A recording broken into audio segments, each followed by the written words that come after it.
Hi Biology! This is a walkthrough of how to complete the cellular respiration concept map. This is very similar to the photosynthesis concept map, but it is working with information from lesson 3.5. So if you have not done lesson 3.5, please stop this video, jump over there, do the notes for that section, and then come over here to complete this. It will be almost impossible to do this without having done the notes.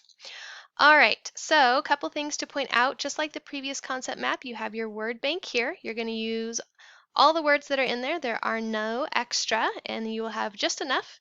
You may use some words twice, but you should have nothing that doesn't have a place to be. So every word should get used.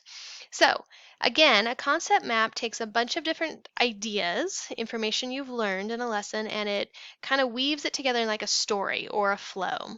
And so if we look at our concept map here, we're looking at cellular respiration, and if we follow the arrows, what does it start with and where does it happen? Let's go down that pathway. So if we look back at our notes, we'll notice that the first step for cellular respiration is glycolysis.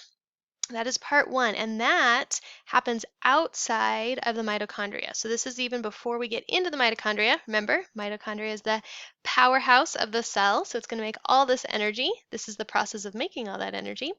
But this first step actually happens outside in the cytoplasm.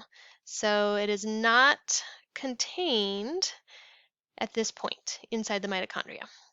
All right, also glycolysis is going to create energy by carrying molecules like what and what. And these are two chemical compounds. One is the energy that we use, that is ATP. We want lots of that. That is like the battery of our cell. And then you have another compound, NADH, that carries, as it gets passed around, it helps generate energy. And you should know this from doing lesson 3.5. I will tell you right now, those two words will get used at least once more each in this concept map. So just because you used them once, don't cross them off. Keep them handy for you. All right, that is the beginnings of the cellular respiration concept map. Keep working through it. Let me know if you have questions. I'm happy to give you some hints, and I look forward to seeing what you create.